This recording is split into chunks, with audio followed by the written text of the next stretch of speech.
Morning, everyone. I'd like to call the June 21st, 2023 Civil Service Commission meeting to order. Madam Clerk, will you please conduct the roll call? Commissioner Munoz. Here. Chair Evian. Here. Commissioner Mortensen. Here. And Commissioner Poplawski. Here. Madam Clerk, is proper posting of the agenda been established? Proper posting of the agenda has been established. Okay, item 2, approval of minutes. Approval of the minutes of the April 19th, 2023 commission meeting. Are there any comments from commission members? Any public for approval? Second. Clerk, will you Roll call. Commissioner Poplawski. Aye. Commissioner Munoz. Here. Chair Evian. Yes. And Commissioner Mortensen. Here. Motion passes unanimously. Should I go back and conduct roll call? Skip it. No, we did. You called everybody in. And then we Okay. roll call for- Item 3, public expression. Are there any members of the public that would like to speak? It's not a Peters. Okay, before we get into the bulk of our agenda, I would like to announce that items 6B and 6C have been withdrawn by Human Resources under item 6 classification studies. Items 6B and 6C have been withdrawn.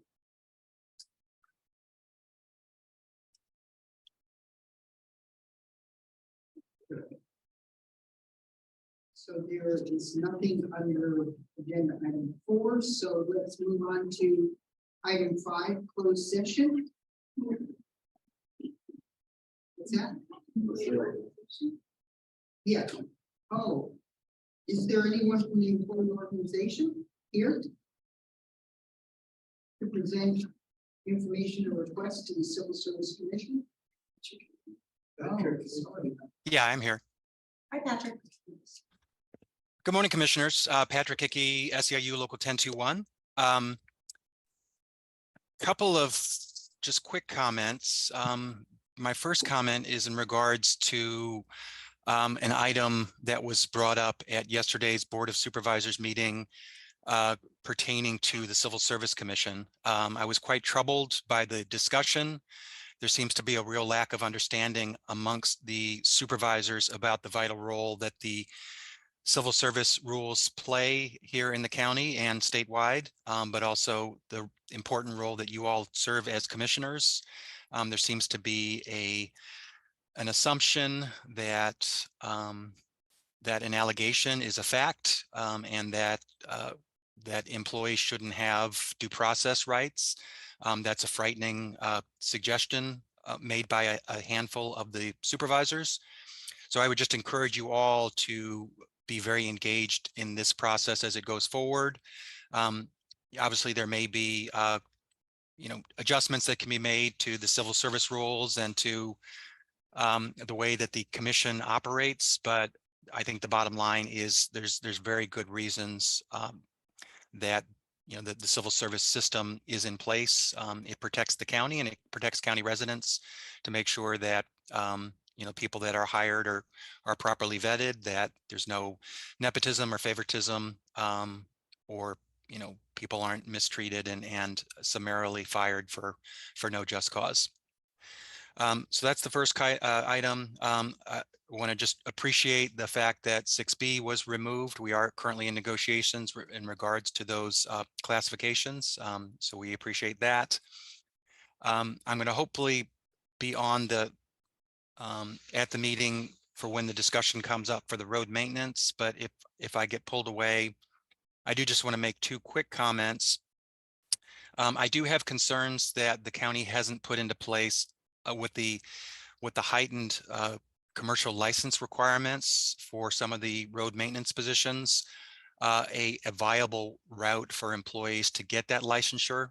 The county doesn't have any in-house training at the moment, and it's quite cost prohibitive under the new federal laws for employees to be able to attain that licensure on their own. Also had a question, there were some modifications in the language regarding after work hours, emergency callbacks, and just curious if it's the department's intent to pay people on call for those hours that they're expected to be on hand to be able to return to work if there is an emergency. And that's all that I had. I do want to let Dan know that they did remove the item regarding the branch librarians. So you're certainly welcome to stay, but I'm sure you have lots to do. Can I ask one question of clarification? Is that all right? Of course. When you mentioned about the after duties and on-call and the county paying the employees if they are on call, is Yes. that only if they get called or just the period of time they're on call? Well, the way it currently works is if an employee is considered to be on call, they receive a nominal sum for being available, between $3.50 and $4 an hour. And then they're expected to have their phones on them and be within, I believe it's an hour of getting into the work site. They obviously need to remain able to work. So, can't have a few beers on the weekend if you're on call. There's also something in most of the collective bargaining agreements for callback pay, and that's a different situation. In that instance, someone is not considered on call, but if they are called back to work, then they receive a minimum of 3 hours pay. For the on-call folks, they just receive that nominal amount if they're not called in. If they do get called in, then they receive their normal pay or overtime pay, whatever is required in the situation. Thank you.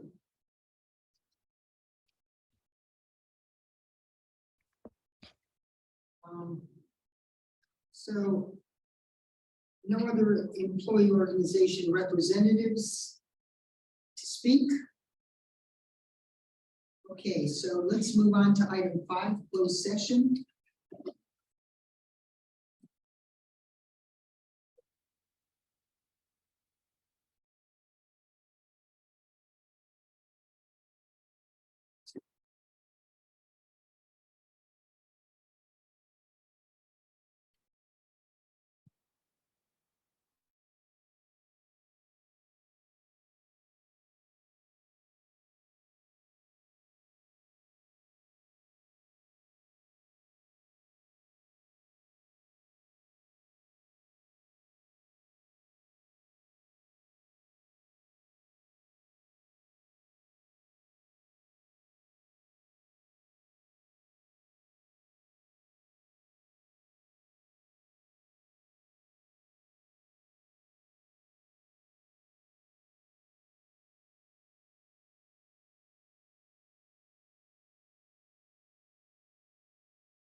Okay, now we're good. Okay. We are returning to open session at 9:20. And on item 5A, from closed session, the commission approved the extension of probationary period 3-1, 3-0 with one abstention.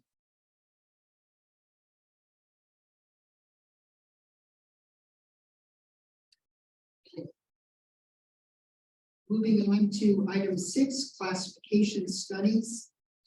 6A, Department of Transportation classification specification modifications. Road maintenance worker 2, 3, heavy equipment mechanic, and road maintenance supervisor 2 and 3. Totals over 2.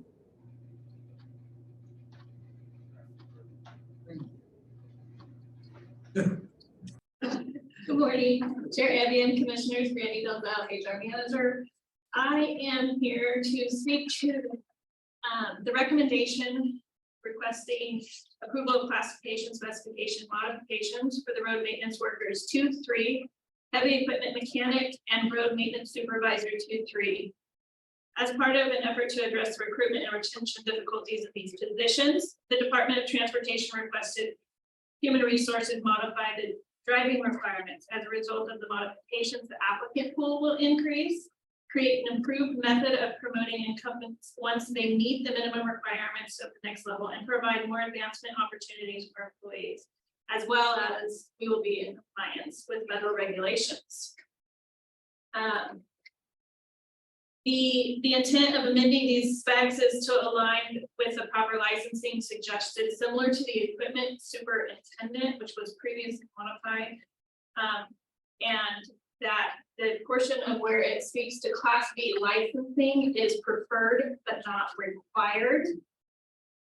The modifications to existing classification specifications will not have an effect on any of the current staff as they currently meet or exceed the expectations of the minimum requirements. We also have Kent Stanley on the Zoom to speak to any of the subject matter experts should you have any questions.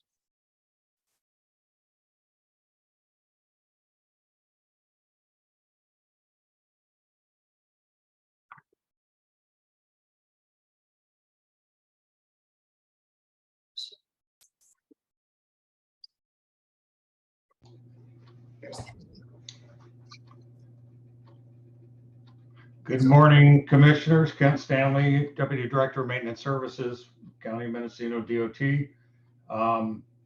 If you have any questions, I'm be more than happy to answer them. But essentially, with the licensing requirements, as of February 7th, 2022, the Federal Motor Carrier Administration requires that all new commercial drivers attend a school rather than being able to do the training in-house.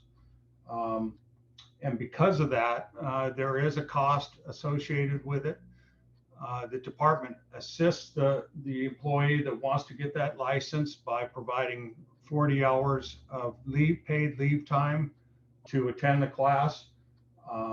But these particular positions really don't need to have a commercial license. There's plenty of other commercial drivers to do the work. So there's a lot of this in front of us. So if you have specific questions about any of these positions, I'd be more than happy to answer them.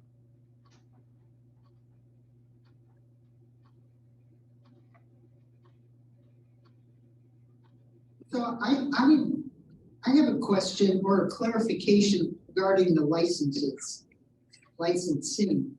You said that these positions don't require a commercial license, but because of the new regulation, you said that went into effect in February of 22. New commercial drivers have to go to a special school.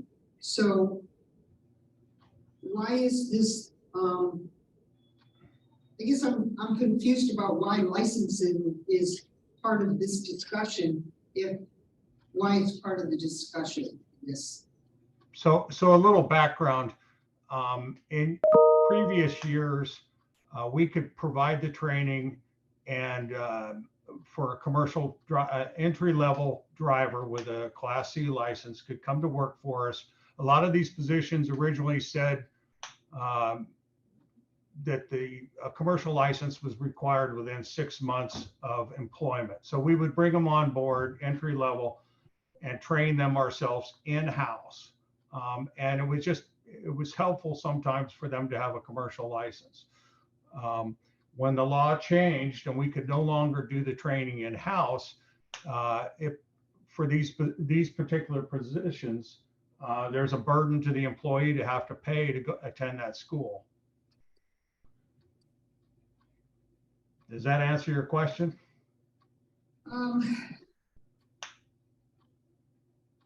Not exactly. So maybe rephrase the question. I'm not So quite. the modifications to these positions, the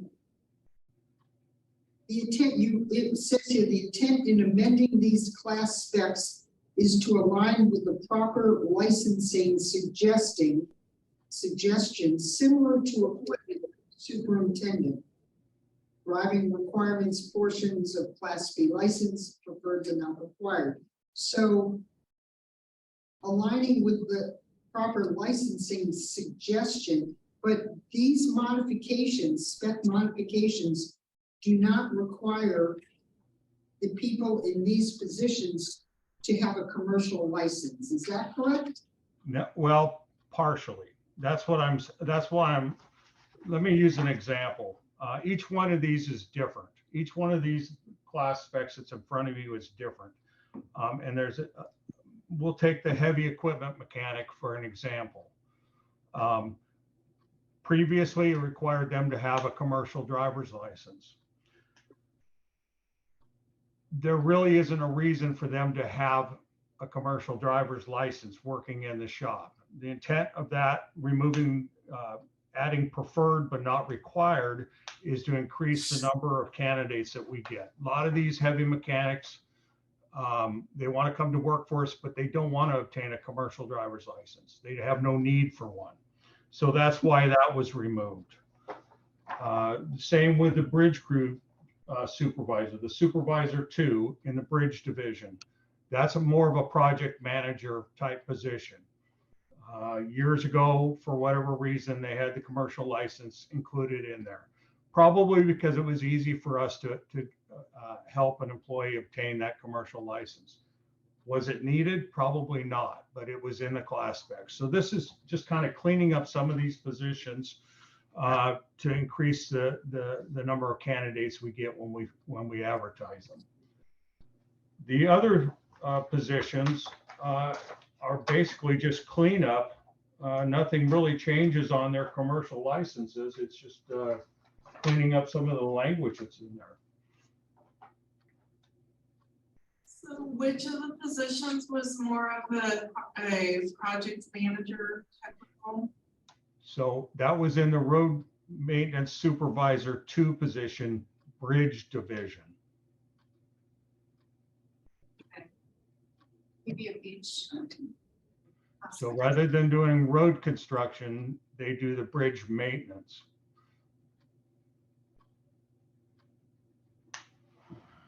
You wouldn't have a need for a mechanic to be able to drive the equipment they're maintaining or repairing?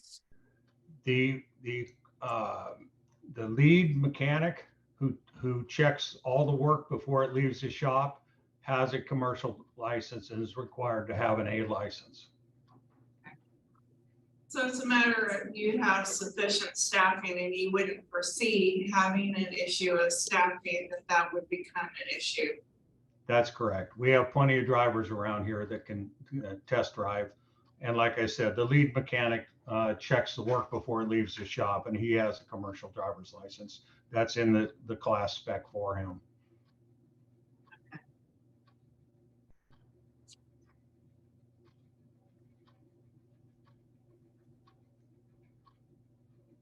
So if your staffing, I guess, changed and, you were, I guess, becoming low on the people able to, that have the required Class B commercial driver's license.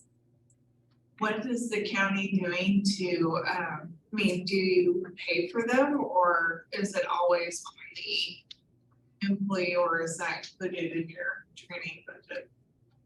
Since February of 2022, what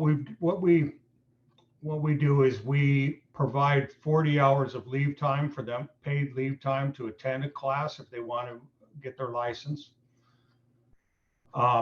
And we still provide training. Just because a person goes to a school for 5 days for 40 hours doesn't make him a qualified truck driver. They get the basics. But prior to that, anyone that wants to attend school and pay for it out of their pocket, we prepare them to attend the school. We train them on the walkarounds and a lot of the pre-trip inspections and that type of thing.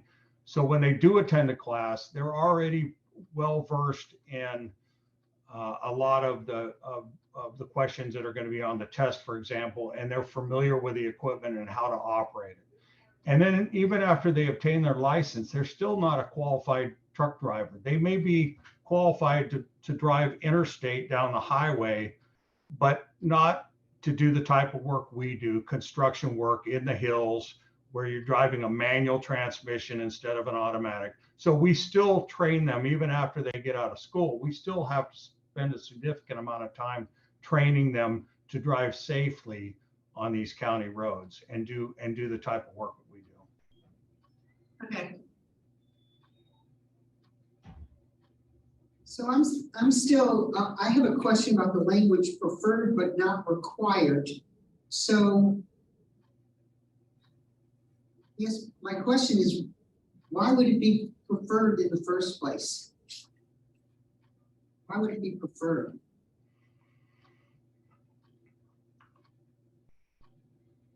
Well, obviously, the better trained and more licensing that employees have, the more valuable they are to you. And I suppose in a really rough situation, we could use that person to drive if we needed to.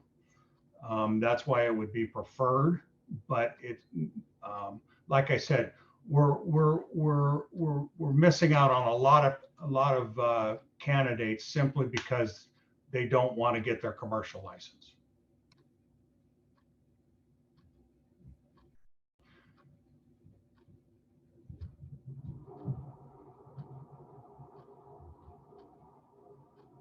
If an applicant did not have a commercial license and it's preferred but not required, would the county assist in that applicant attending a licensing school? We would assist in the program that I mentioned earlier, sure. For an applicant? No, they would hire them as a Right, yeah. without it, and then they And would then they would provide do- the paid leave to be able to attend class to the other.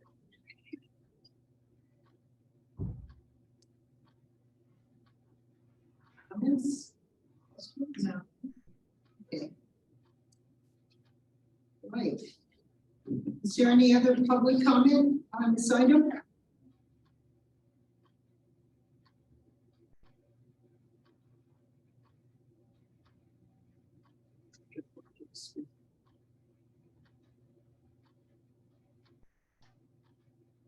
No?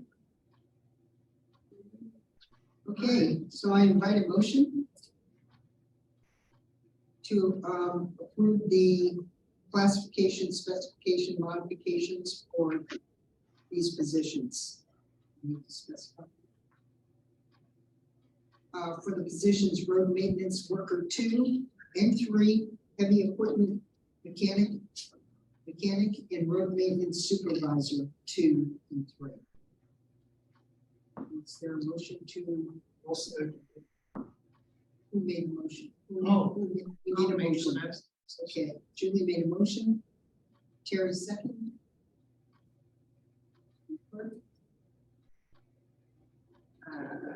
Commissioner Mortensen, Yes. Commissioner Pawlowski, Yes. Commissioner Munoz, Yes. and Chair Evan. Yes. Motion passes unanimously. Okay, so. Still in item 6, classification studies, items 6B and 6C have been withdrawn by Human Resources. 6D, social worker assistant 2, classification study recommendation for social worker assistant 1, 2, and vocational assistant. And Randy, will you speak on this?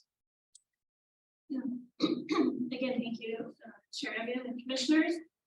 This particular classification study recommendation falls back to July of 2022.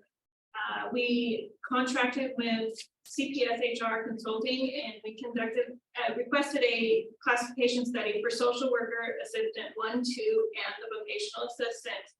The primary objective of the study was to review the duties and responsibilities of each position and to review the current classification structure and related concepts and prepare updated classification specifications.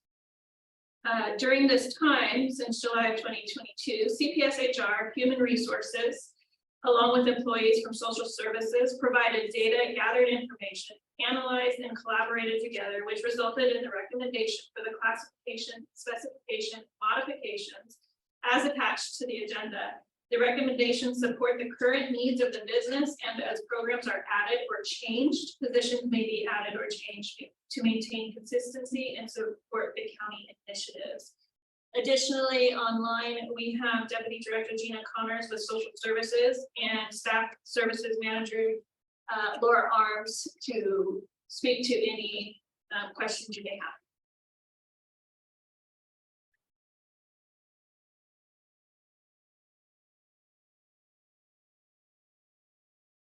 Questions? Not really, it just doesn't look like there were very many modifications. What triggered the classification study?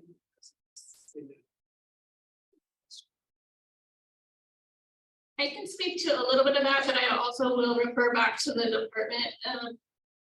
This classification study stems from some time ago prior to my visit, and we picked it up in July of 2022. It was on hold, or not on hold, rather it was in the docket.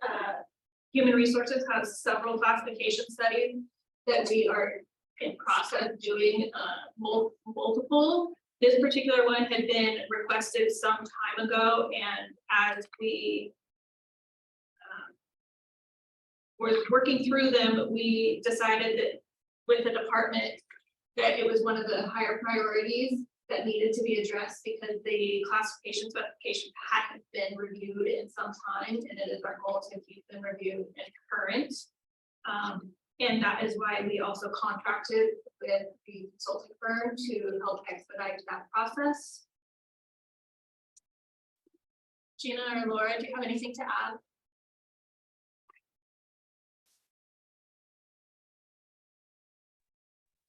I don't have anything to add. You are correct. This is something the department requested when we were still Health and Human Services Agency, I think roughly 5 years ago. So I think the majority of what you're seeing is just some update to the language to make it a little more consistent with the practices of the social worker assistant, vocational assistant functions that are being performed today, both for adult and aging services and family and children's services. 5 years of ancient history today. So is it typical, I'm wondering if other counties also, I see this is added, conduct drug screenings for clients. Is this common practice within other counties? Gina, do you want to address that? I can't speak to Family and Children's Services. I want to say it's somewhat standard, but I don't want to misspeak either. Good morning, Gina Connor, Deputy Director for Family and Children's Services.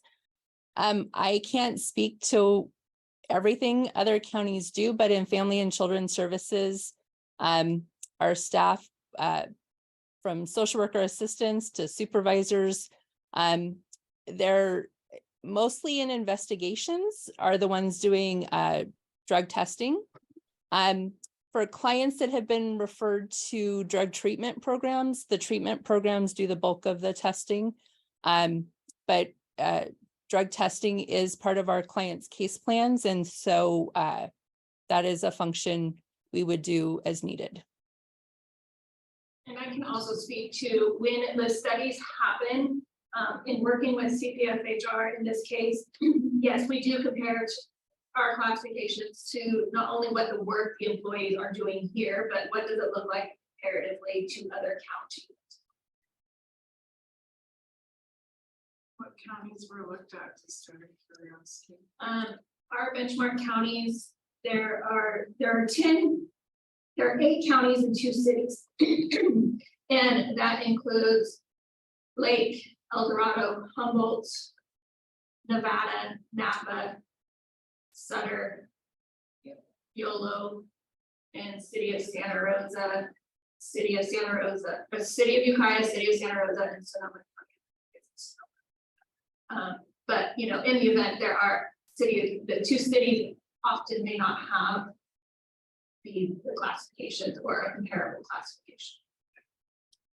So I have one other question under family services, the first bullet, provide direct training and counseling to, in mentally ill and developmentally disabled was stricken. Why is that? Why was that description or requirement, or not requirement, but that group eliminated from this? Would you like me to speak to that? Sure.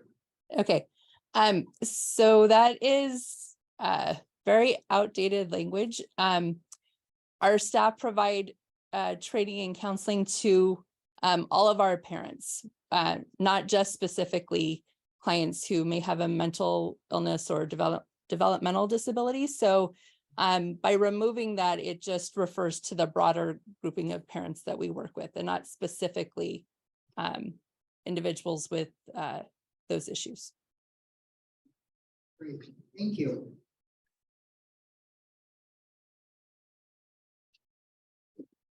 Any other comments, questions? No?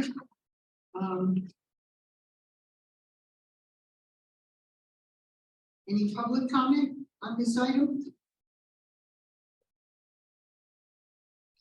I invite a motion to Patrick. Oh, sorry. Yeah, I'm just real quick. We support this, this sort of cleaning up of these job descriptions. One of the counties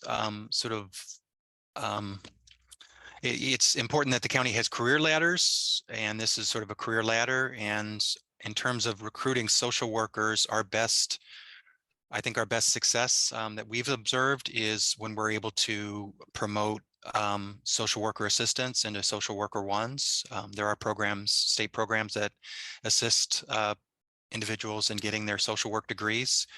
So when we're able to, hire someone, a young person as a vocational assistant that then excels in this kind of work, they really do have an opportunity to move up quite a bit here at the county through the various steps and classifications. So I think this is a move in the right direction. Thank you.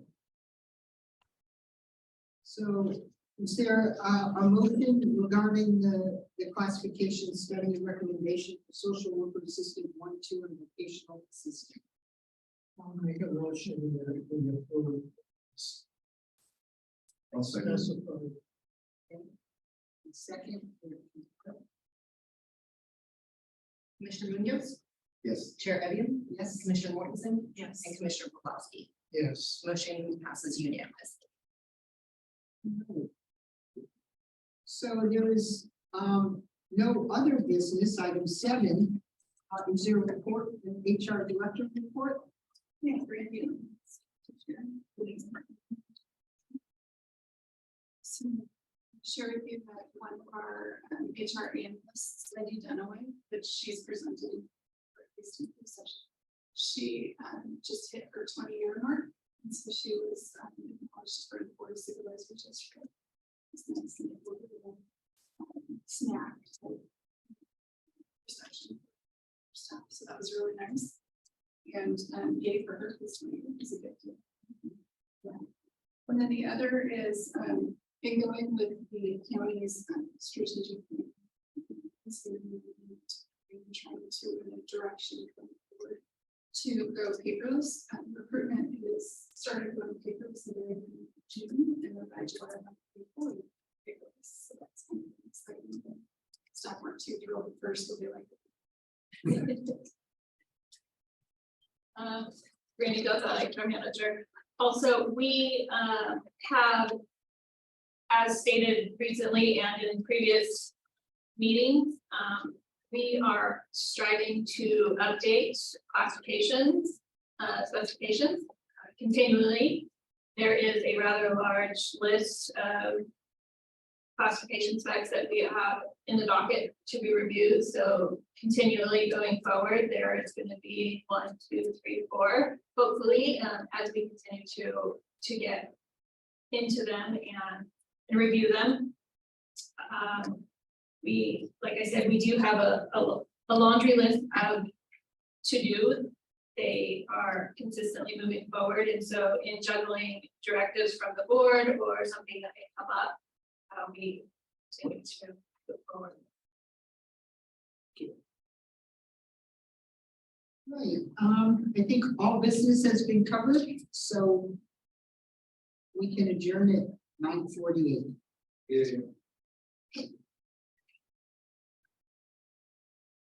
Right. We did it. What did you say? I'm gonna end it. I gotta